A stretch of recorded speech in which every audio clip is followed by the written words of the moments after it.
वहीं भारत पाकिस्तान के तनाव के बीच अलर्ट है। चंडीगढ़ में अलर्ट घोषित किया गया है। पुलिस पूरी तरीके से मुस्तैद है। बीते दिनों चंडीगढ़ में सायरन बजे थे, जिसके बाद अलर्ट किया गया था।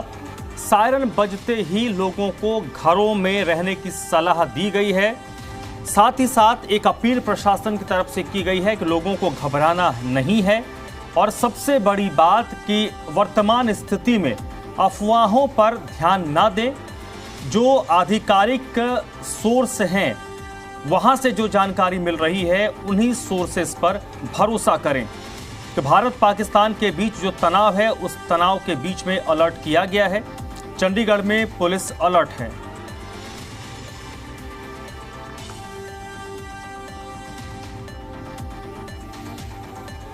तो इस वक्त मेरे साथ विजय राणा जुड़ चुके हैं इसी पर ज्यादा बातचीत के लिए। विजय, सबसे पहले तो ये बताइए, ब्लैकआउट के बीच में किस तरीके से चंडीगढ़ और उसके आसपास के लोगों की रात गुजरी है और प्रशासन की तरफ से आगे जो तैयारियां हैं वो किस तरीके से मुकम्मल की जा रही हैं? बिल्कुल, अगर कल रात की बात की जाए तो कल रात जब डीसी ने प्रेस वार्ता की और चंडीगढ़ डीसी ने कहा कि 7 बजे से सारे जो बाजार हैं, दुकानें हैं, होटल्स हैं, रेस्टोरेंट, सब कुछ बंद हो जाएगा और 7 बजे के बाद जो है स्ट्रीट लाइट भी कई जगह पर बंद देखने को मिली। और इसका रीजन यही था कि क्योंकि चंडीगढ़ प्रशासन चाहता है कि 7 बजे के बाद लोग सड़कों पर ना रहें, अपने घरों में पहुंच जाएं। तो बाजार और सारे संस्थान बंद होने के बाद सड़कों पर जो है लोग लगभग ना के बराबर थे, सड़कें लगभग खाली थी। और इसके अलावा कल रात खास बात यह भी रही कि कल रात हालांकि कोई चेतावनी सायरन चंडीगढ़ में नहीं बजा, लेकिन उसके बावजूद लोगों ने अंधेरा होते ही अपने घरों की जो लाइटें थी वो बंद कर दी, लाइटें नहीं जलाई। कई जगह पर स्ट्रीट लाइट भी बंद थी।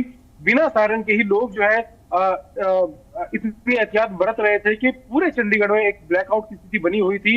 हालांकि प्रशासन की ओर से आधिकारिक तौर पर नहीं कहा गया था कि ब्लैकआउट किया जाए, क्योंकि प्रशासन की ओर से कहा गया था कि जब सायरन बजेगा, और सायरन बजने की भी खास एक पैटर्न बताया था कि जब इस पैटर्न पर सायरन बजेगा तभी लोगों को अपनी लाइट्स बंद करनी है और जो नियम बनाए गए हैं ब्लैकआउट के, उन नियमों का पालन करना है।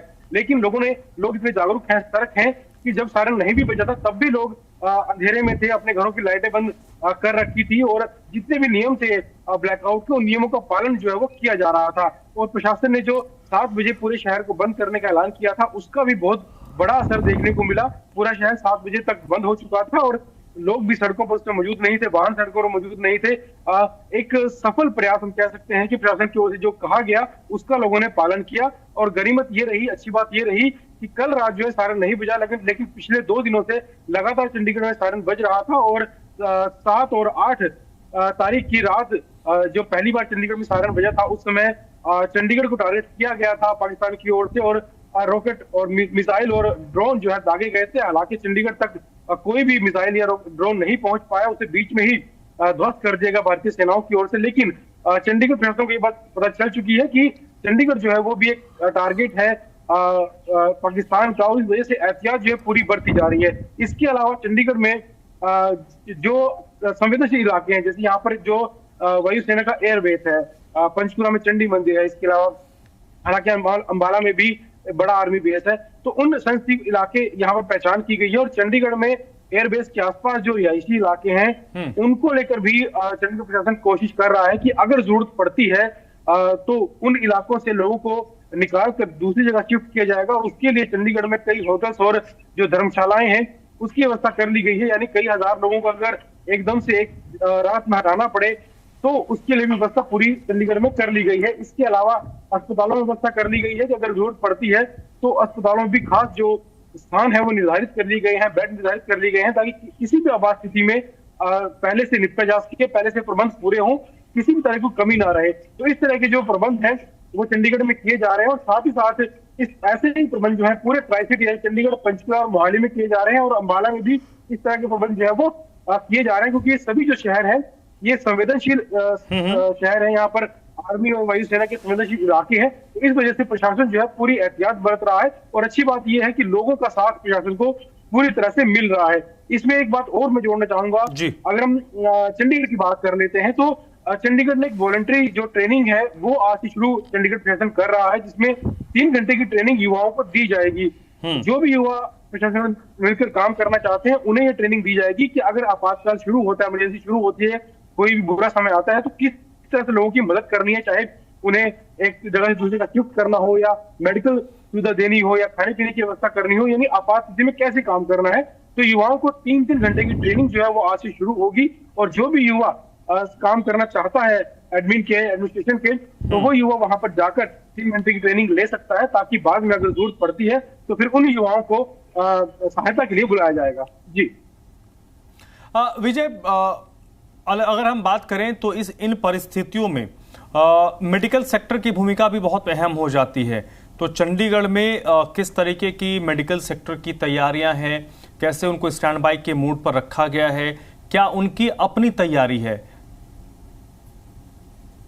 बिल्कुल, चंडीगढ़ में जो अगर मुख्य मैं अस्पतालों की बात करूं तो सबसे मुख्य अस्पताल चंडीगढ़ पीजीआई है, और चंडीगढ़ पीजीआई देश का सबसे बेहतरीन, सबसे बड़ा अस्पताल है। इसके अलावा सेक्टर 32 का मेडिकल कॉलेज है और सेक्टर 16 का सरकारी अस्पताल है। ये जो है चंडीगढ़ के सबसे मुख्य सरकारी अस्पताल है, और इन अस्पतालों में हर तरह की मेडिकल फैसिलिटी मौजूद है, इमरजेंसी की सुविधा और ट्रॉमा सेंटर की सुविधा और हर तरह की सुविधा यहाँ पर मौजूद है। इसके अलावा छोटे जो अस्पताल है, सिविल अस्पताल है, सेक्टर 22 सिविल अस्पताल है, वहां पर मेडिकल व्यवस्थाएं हैं, सेक्टर 45 का सरकारी अस्पताल है, कई तरह के सरकारी अस्पताल यहाँ पर मौजूद है। इसके अलावा प्राइवेट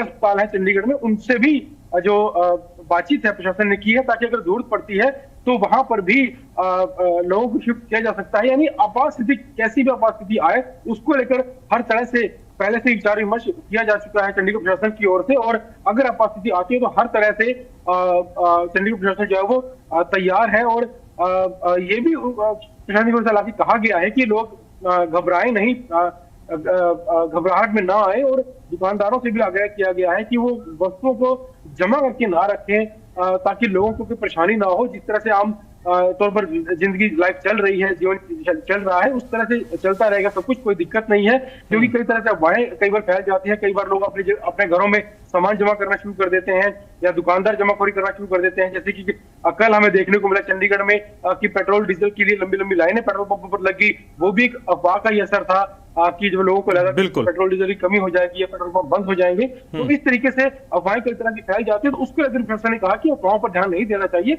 लोग किसी भी सूरत में घबराए नहीं, सब कुछ ठीक है, प्रशासन की पूरी तैयारी है, लोगों को किसी तरह से घबराने के, डरने की जरूरत नहीं है। बहुत बहुत शुक्रिया विजय आपका इस पूरी जानकारी के लिए, इस पूरी बातचीत के लिए।